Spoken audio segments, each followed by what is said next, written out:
This is Real Life Reviews on the Living Bread Homestead.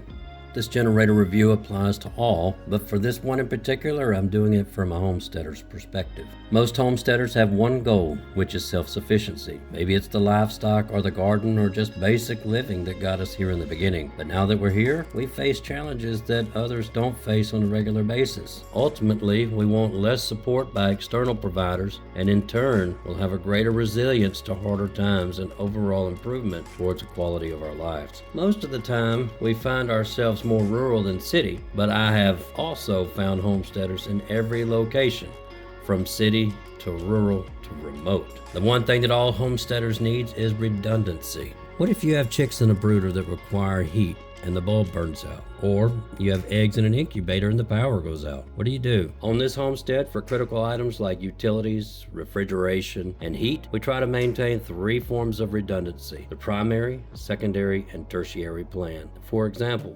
if we lose our well, we can just switch over to county water by opening and closing valves that I installed on the property. So the primary water source is well, and in the case that we lose the well pump, our secondary source is county water, and if those two fail, I have a post down below the well pump that is gravity fed by the well and will operate without electricity.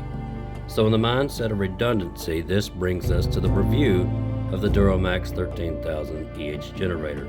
Our primary source of utilities is a private provider. Our secondary short source are uninterruptible power sources, which are battery backup systems.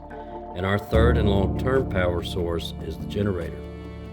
Because we live so far out and we have these long spans of unkept utility lines, we lose power often. So we began dabbling into solar for our primary source of electricity, but not ready to fully commit.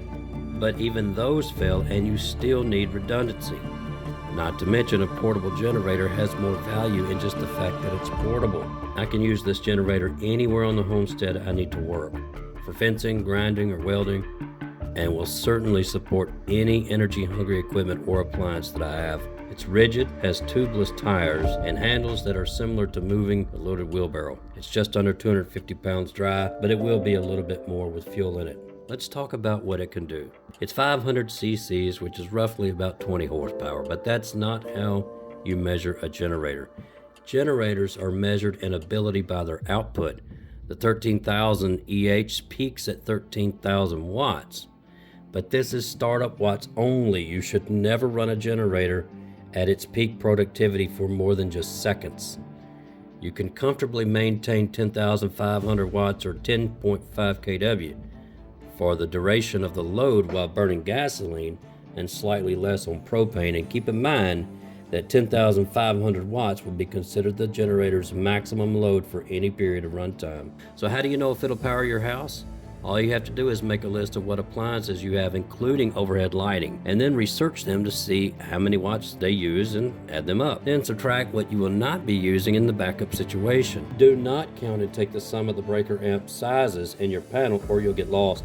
You can see that I am overamped just in the first few breakers in just one panel. You're allowed to be over like this due to an electrical environment referred to as the demand factor. Most cases will allow you up to 80% of the main service coming into your home to be used at one time. It's all in the way you optimize the usage. And yes, not only does this generator support my full 400 amp service, including a 240 volt well, but can also carry my 200 amp shop and 100 amp barn all at the same time, and the fifth wheel and other things. It's all the way I optimize our usage. I do have an electric hot water heater, but I don't ask my generator to support it. And because of a redundant mindset, I have an on-demand propane fuel hot water heater for any off-grid scenarios. Yes, I do have farm-style refrigeration, but since they're filled with whole poultry, whole cuts of beef and hog, they will not thaw in just 1 hour, and the mass keeps the temperatures frozen consistently. Another feature of this generator is that it also accepts propane as a secondary fuel source. Yes, you will get slightly less efficiency with propane, but also in the mindset of redundancy, we keep about 1,000 pounds or so of LP on hand in the case that gasoline isn't available. It's convenient because LP is also our homestead's primary heat source. The power panel is one of the reasons why I purchased the generator, because it's loaded with every option that I need. There's a 50 amp heavy duty outlet for connecting to my home, which is a completely different video, and it drives my entire 400 amp service. There's a 122 40 volt 30 amp twist lock that drives my 200 amp service. There's a 30 amp 120 twist lock that drives my barn, and two 120 volt 20 amp household electric items that's just for like miscellaneous. There's also a 12 volt outlet for low voltage items like a vehicle booster or vehicle charger or something like that. It has a master control breaker for immediate disconnects in the case you have issues downstream if you have something overheating. It has a switch that allows you to drop idle during routine maintenance or a cool down period. There's the breaker resets, which are convenient, and the push button style cranking option. To the side is a common choke, and next to it is a gasoline fuel isolation point. I have put this generator through hard times in the cold and in the hot. I've stressed it, but I've also taken care of it. There's no doubt in my mind that if you take care of this Duromax, it will take care of you. Thank you so much for stopping by, and if you want to refer back to this video or the chart that I've included, just hit the thumbs up and YouTube will save it for you. Consider subscribing and be a part of our community. We'd love your friendship here on the Living Bread Homestead. May the Lord bless you.